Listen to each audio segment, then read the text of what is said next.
So, one of my loved ones just recently passed away, and I've been thinking, and it got me thinking after having sort of a mini existential crisis the other day about the importance of living in your truth and the importance of being unapologetically you while you're on the planet. And this came to me in a number of different ways. I was kind of going through a lot the last couple of days, a lot of emotions, not only for my loved one, but also just my own personal life and evolution and certain things. This has definitely been one of the most challenging years, and I wouldn't say financially so much as mentally, emotionally, relationally, situationally, circumstantially, environmentally, a lot of ways that I've experienced a lot of challenges that were sort of unexpected and threw me off kilter. And I'm Rachel, and I have fun doing so many things, like playing, singing, dancing, painting, filming, and many more. Cause I'm a Mosaic soul, I'm proud to be me, being both divine and free. I was driving a passenger around the other day, and he's a minister and a counselor as well. And he was asking me a question like, because I was saying how I've been doing YouTube, and, I'm an artist and I'm a creative as well as a coach, and I help others and all that stuff. And I've been getting out more on YouTube and being more visible over the past, year or so. And he was like, how do you do that? Like, how do you do that? And I was like, well, it's kind of not too much different than when you're speaking in front of a pulpit, or when you're like coaching your other pastors, because he also mentors other pastors as well. And I was like, the only difference is that instead of speaking to an audience full of hundreds or thousands, now you're just speaking to you and the camera. And I was like, trying to peel back the layers, kind of giving him a mini coaching session as well on like visibility. And I was like, that's so interesting that a pastor who was very, very kind and compassionate man and seemed very, very wise as well, because he was talking about things that I really resonated with as well, that he would struggle with the visibility. And I was like, well, part of it is knowing that if you feel called to do that kind of work, that it's beyond you, that it's not about you, just you. When you think about it in that way, then you can understand, to me, although I'm not religious, that you're sort of a channel for the divine. And when you understand that, then you can kind of get out of your own way. And the reason why I bring that up here is because I believe personally that we're all just channels, fractals of source, having this human experience, as I've mentioned several times before. But I feel like one of the biggest disservices that we can do to ourselves and to other people is to live a life that is filled with a version of you that is not true to who you truly are, right? That means adopting all of these shoulds, shouldn'ts that we unconsciously and consciously are programmed with, things that we kind of want to do but never fully do because what would this person think, or maybe I'll lose this friendship circle, or I will no longer belong to this type of person, you know what I mean? All of the not belonging, right? Maslow's hierarchy of needs, feeling like an outcast or feeling, just different or othered, right? I always liked Pharrell Williams, his company that he had created years ago. I don't know if it's still in operations, called the Other or something like that. I always resonated with that. I was like, yes, I'm an other. But in general, what I've learned over the many years that I've been on this planet is that there's no time like the present, and but that doesn't mean to move from a place of urgency. It just means to move from a place of authenticity, right? I feel like a lot of times we are in this habit and in this place of letting other or outside voices tell us how we should operate in our lives, or we make decisions based out of fear versus out of the love or the passion for what we desire. We base our decisions based out of scarcity, and even though scarcity is a real thing on this planet, especially with the state of the world going on, we often stop there and not allow our minds and even the divine within us to create or open up different possibilities that diminishes the scarcity that we may experience in our lives, And so part of like, this whole experiencing of death, right? And transitioning from one state into another being. I've experienced a lot of death in my life. Several family members over my lifetime, friends, best friends, all of the above. I've had a lot of loved ones that I've seen transition, and that has left an impression on my life. That's why I like to do the obituary exercise for myself, because I've attended and sung at a lot of funerals.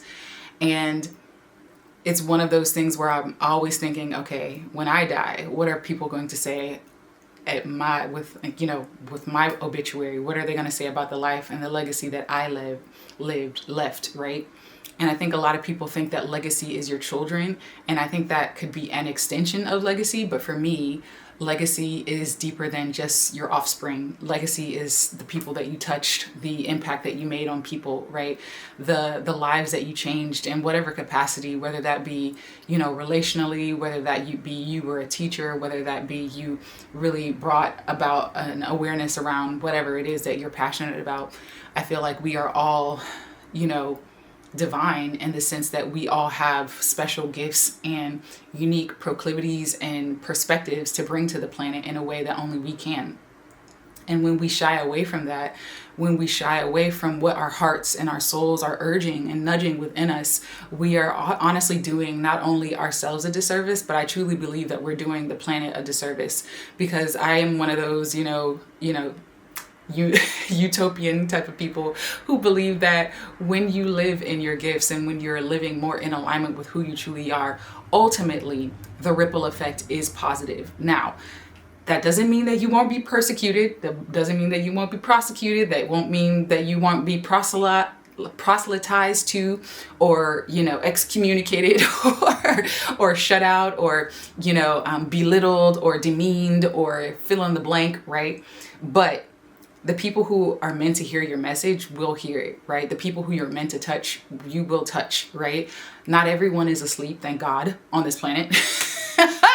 Because if it was, oh my God, I think the planet would be a lot worse. I think it is us bright souls that are here now, today, that are living, more and more in alignment with who we truly are, and following our hearts and following what brings us joy and doing the things that make us come alive, that is keeping the lights on this planet, right? Because I feel like if it wasn't, a lot more evil and sort of negative energy would take hold of this planet. It's already happening, but I feel like it's definitely this sort of like spiritual warfare on the planet right now of, divide and conquer, which has always been there, honestly. I just think that it's just really magnified right now because of the advent of technology and corporations and all of those things taking hold of the planet and taking hold of the mass decisions and politics that are shaping our government and our society at large, right? I'm not going to get into all of that yet. I don't feel like talking about that right now because it's just deep, dark, and I don't feel like venting about that. But aside from all of that that's going on, how do you continue to show up and become not just visible in like the world, like start a YouTube channel or, fill in the blank? I don't even necessarily think that that's the pathway per se, but I think it can be a pathway, not the pathway, right? But I think the journey is really getting back to your soul and getting back to the heart of who you are and what it is that you truly want. You know what I mean? What do you want to wake up doing on a day-to-day basis, right? As much as possible, right? Even if you have, 3 kids or 1 kid, or it's just you, or you're taking care of your elderly parents, or fill in the blank, right? How can you reclaim part of your soul bit by bit every day? And I think it really comes down to really being honest with yourself about what is and isn't lighting you up, and what is really causing you to feel like you're shrinking and dying inside. You know what I mean? I have this song called I'm Dying Inside. My dreams were left behind and I'm scared this time. Girl, I might release that shit this week. We'll see. Anyways. That's a good song. But it's really about understanding and reclaiming the thing inside of you that feels like it's dying, you know? And I really feel that that's that spark that people call your soul, that I call your soul. And I feel like our souls are here to experience and explore our lives to the fullest degree, to expand and to experience. And that can definitely be in community and communion with other people. It's not about individualism or going against society, although it can look like that for sure. But it's definitely about honoring who you have come to be without all of the societal conditioning and programming. Now, not all programming is bad, right? Like love your neighbor as yourself, right? Or do unto others as thou shalt, as you would want them to do to you. Those aren't bad programs. I think a lot more people need more of those programs than the other programs of this upside down society that we live in now, where right is wrong and wrong is right. But in general, I'm talking about the programs that keep you held back, right? Like you're not worth anything if you have this type of job, or you shouldn't do this type of thing because you will be viewed in this way, or you shouldn't say those type of things because this is not godly, or fill in the blank. All of the shoulds and shouldn'ts that we find ourselves doing on ourselves, or the elitism, all of the things, the decisions and the shoulds and shouldn'ts that are tied to all the isms, right? Capitalism, racism, elitism, classism, right? All of, sexism, you know what I mean? Victimization that happens on this planet, right? The I would say the vampiric type of energy that literally steals your soul from you, right? Over time, because you have bought into these systems believing that they are going to be the pathway to you receiving salvation for your soul, right? That if I just play this game a little bit longer, I'll finally get the pot of gold at the end of the rainbow, when it's just like, oh, it's really like a carrot on a stick, like the donkey with a carrot on a stick with but you're never able to eat the carrot, right? That's what it really is when you buy into systems that aren't really for you, right? That are truly not really for your benefit. And so it's like starting to question these things, like, am I doing this because I truly want to be doing this? Or am I doing this because people look at me or view me in a certain light, right? Am I pursuing fill in the blank pathway or career because people view me in this way? Am I really chasing after the dollar because this amount of money, because I know that this is what this type of lifestyle is going to give me this level of status. And so because this level of status is going to mean that I've made it, and then I'll feel whole, right? Instead of chasing wholeness outside of you, I implore you to try chasing wholeness within you. And it's not necessarily saying to stop doing things outside of you, right? To stop going after your passions or your goals, but to really evaluate where your true passions and proclivities and like soul urges come from. That intuitive small voice that's within you that urges you to go left versus right, to go right versus left, right? That just says, open up your journal and write down things and do some self-reflection, right? And to really go out and like take a pause and a breather from your cell phone and put your cell phone down for like 10 minutes and just look up at the sky and the sun and feel the sun on your skin, right? That those, 20 minutes when your child is begging for your attention, but because you're just too exhausted and you might not feel any level of energy to give to them, just taking a moment to breathe, center yourself, and then be present for your child, right? And just really taking in life rather than letting the systems continue to steal from your soul. I'm seeing this sort of like vampire, this energy of just sort of like, like that Harry Potter scene where all the Dementors were coming to suck out the energy of Harry and his godfather. It's like, that's what this system does to you if you aren't aware of its nature, and will continue to do to you until you're dead in the grave, right? And it's like, you don't want this system that we live in to continue to steal and siphon away your soul until you reach your deathbed and you're like, damn, where did all the time go? You know what I mean? What did I do with my life? There's so many times that people on their deathbed say that, you know what I mean? If I can remember, I'll link below a book where there was this woman who was like a spiritual medium. She was a medical medium, kind of where she could heal people and fill people and help people transition from one life to the next. And she talked about the several hundreds of conversations that she had with her patients. And one of the number one reasons, or the number one regrets of the dying, was that they didn't live more fully. You know what I mean? And if we are continuously, chasing after the systems, chasing after the status symbols, chasing after the things that really don't bring us joy. And I'm not saying don't go get money, go get your money, right? But it's like, don't do it at the cost of your soul, right? Don't do it at the cost of saying, try to make or create opportunities or find opportunities that are in alignment with who you are. Find opportunities that are in alignment with who you are, right? When it comes to money, or find, jobs or careers or, new pathways that are available to you more than what the box that you were given, right? Because many of us were given a blueprint, right? Especially here in America, we were given the college degree, the house with the 2 kids and the spouse, and there's nothing wrong with that, but there are different blueprints out there, and many people are out there living these different blueprints and finding joy and fulfillment in different blueprints. And so if you feel stuck in your life, right, even if you have a family or children, there are many people that I find who are finding unconventional ways of living that is allowing their souls to thrive more, especially in this time where everything is in this feeling of heaviness and dire times because of the rise of inflation or political unrest and all of these things that are going on the planet, right? Sometimes the biggest thing that you can do is just unplug, put your phone down, go out in nature and pretend like the world doesn't exist, but you and nature, right? To just unplug from society and really tune back into your joy, right? Because the civil unrest and all of that craziness that's going on, is never going to go away. That's just the world they would live on.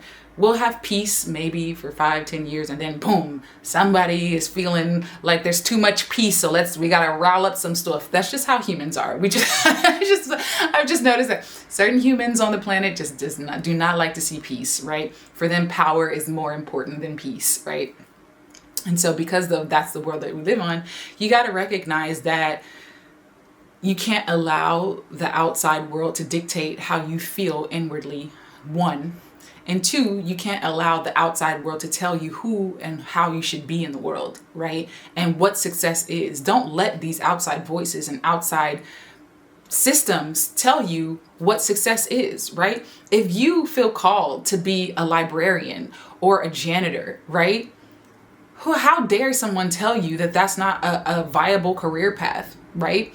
If you desire to, I don't know, so I'm listing careers that people literally and genuinely look down on, but for some reason in our society, we think that, honest work is not an actual viable career path, or you failed in life somehow. And yet, without these honest workers, a lot of things would not get done. I picked up this guy the other day, and it was such a great conversation. We were talking for almost an hour, right? And I had picked him up from one of those, what's it called? Not garbage places. The places where they dump all the garbage and stuff like that. And he was like, why can't I think of the name? Waste management. He was like a waste management consultant, right? And he's worked with various different systems all over Georgia and stuff like that. And he was just telling me the value of waste management and how important it is and all of this stuff, right? And he was breaking it down. And I was like, God, I really should get your number and have you on a podcast, because this is the type of stuff that we need to be learning, right? We honestly look down on honest work. And he was literally going down the line talking about how, if we don't have certain type of waste management and certain protocols in place, not only we'd have over infestation of rodents, disease would break out, all these other things. We have to compile and compact trash, and America is definitely one of the number one countries of we have way too much waste just because we have this over consumeristic society, And I'm like, oh my God, this is so cool. All the information he was just laying on me, and you could tell that he's passionate about it, this guy. And he was just so calm and kind and stuff like that, and just very generous. and stuff because I was like low on gas. And he was like, oh, well, we can stop at this gas station if you need to get gas. I'm like, there's no rush, even though he's trying to get to his destination by a certain time. And he was just this kind guy. And he was just telling me all this stuff about waste management in Georgia and like how important it is. And like, you know, like, I think he was talking about how Mercedes-Benz Stadium had hired him once for one of their events and stuff like that because they was trying to figure out how to hold this specific type of event, and they hired him on as a consultant to figure out and logistically figure out the trash and waste management system of the event. And I was like, this stuff is so crucial and important, and yet we look down on it, you know? Like, if you didn't have people to come pick up your trash every week, where the fuck would you, like, where do you think this shit is going? You know what I mean? So to me, this is just a reflection of how demented and like distorted people's viewpoints are on like honest work in this world, right? The waiters or the waitresses, right? There are people who, some of the most beautiful souls that I've met have been waiters and waitresses, right? People who genuinely love, like I've picked up so many like bartenders, right? Like people who've been doing this type of work for 15, 20 years and they're like, I'm a professional bartender. Like, why can't that be an actual viable life career path? You know what I mean? But that's what I'm saying. It's like, I don't want to like pedestalize like being an artist over anything. I don't want to pedestalize being an entrepreneur over anything, because each job has inherent value and worth in our society. And if you can let go of these ideals or these thought processes that you don't have meaningful work because it's not viewed in high society, it's total bullshit. Because even these motherfuckers and I'm not gonna get into that. Let's change the subject anyways, because I was about to go on a rant. Okay, even these people who claim to have made it in life, they still need to shit, eat, sleep, and die. Okay, and guess who's gonna be taking care of them? The waste management gonna come and pick up their body when they dead, right? Like the morgue, right? Like you're like people who pick up their trash, like all this stuff, we're all interconnected. And if we could just let go of all of the isms, classism, sexism, racism, elitism, you know, and all of the, you know, exploitation that goes on the planet, and stop basing your life's work and your life's purpose because of these outside circumstances and these status seeking things, and really go after what you want, no matter how grand or how small, minuscule. It's not small, right? It may seem to other people. Fuck other people. Who the fuck cares? They not gonna be with you on your deathbed. They ain't gonna be with you when you transition in and you sitting there doing a life review of your life. You know what I mean? Like, fuck other people. Like at some point you gotta be like, okay, sitting yourself in the mirror saying, bitch, dude, what the fuck do I want for the rest of my life? I'm XYZ years old and I have maybe another 50, 60, 70, I don't know, 40, 30 years on this planet. What do I want to do with my life? You know what I mean? So that when I'm on my deathbed, I feel proud. I feel like I lived my life not only just for me, but I lived a life that made an impact, that created a legacy that I can be proud of. So when motherfuckers are reading my goddamn obituary, I'm like, ooh, yes. That is what I want to hear, you know? That is what I want to hear. And that's how I feel about like my life. And I think, you know, with the passing of my loved one and life circumstances, I'm always coming back to that. Like, that's never not in the back of my mind. You know, am I fully living? And it's not necessarily about the accolades. It's not about the awards or the achievements. It's about, I'll let this motorcycle pass. It's about truly feeling alive while you're here, right? So if you feel called to write a book, right, and you've been sitting on an idea for, I don't know, God, how long, write the fucking book and publish that shit on your own, or find publishers who might, you know, smaller publishers or whatever pathway. There's no right or wrong, right? Just do life, live life the way you feel called to live life, because there is no fucking, like, no one's gonna come and give you permission to be yourself, right? If anything, people are programmed to deter you away from being yourself. We are rewarded for not being ourselves. We are rewarded to stay in line, to shut up, to be quiet, to not ruffle any feathers. You know what I mean? Like, this is the society we live in. And once you realize that, you stop giving a fuck about the Matrix. Like, you don't give a fuck about the Matrix. Go be Neo in your own right? Like, go against the Matrix. Take the red pill and wake up and be like, yo, this shit is all fucking fake, this holographic reality. I'm about to do whatever fuck I want to be. I'm gonna be G.I. Joe, or I'm gonna be fill in the blank, whoever you really want it to be. you know, when you're a kid, or whoever you want to be really right now. Just honor that and do it, you know, and I can't tell you to stop being scared, because the fear is never going to go away. You know how many times I do things that I'm scared shitless of, but because I know that on my deathbed, when I'm in the sky, hovering in my funeral service, listening to them read back to me my obituary, I want to be like, bitch, you did that shit. Yes. You did that shit. You lived the fuck out of your life, you know? And that is how I want to go, you know? So I hope that this message inspires you in some kind of way. Because it's just too often I pick up so many people who are like, you know, TGIF, you know, and thank God it's Friday, or oh fuck, it's Monday, I gotta go back to work, I'm so fucking tired. Yeah, I pick up thousands of people who are like that more often than not. It's I would say 90% of the passengers that I do talk to who tell me about their lives and what type of work they do, they are not living in their purpose. Now, the 10% of people who are, it's always so enlivening, like that pastor that I met. I could tell that he was genuinely living in his purpose. He was genuinely doing work that his soul felt called to do, you know, being a counselor and a pastor. Like, he really felt genuinely called to help souls in that way. And so I just really implore you to find whatever that is for you, because it's like, I feel like there's no other purpose than to be here, than to live your soul's calling, and to share that with others, you know, to share that with your community, and to share that with the people who you love and who matter, because you'll be a ripple effect, right? Maybe you might get clapped back, or you might get smart mouths trying to talk you out of it. But once they see you in it for 3, 4, 5 years, or whatever that thing is that you're doing, you know, and that could be multiple things if you're like me.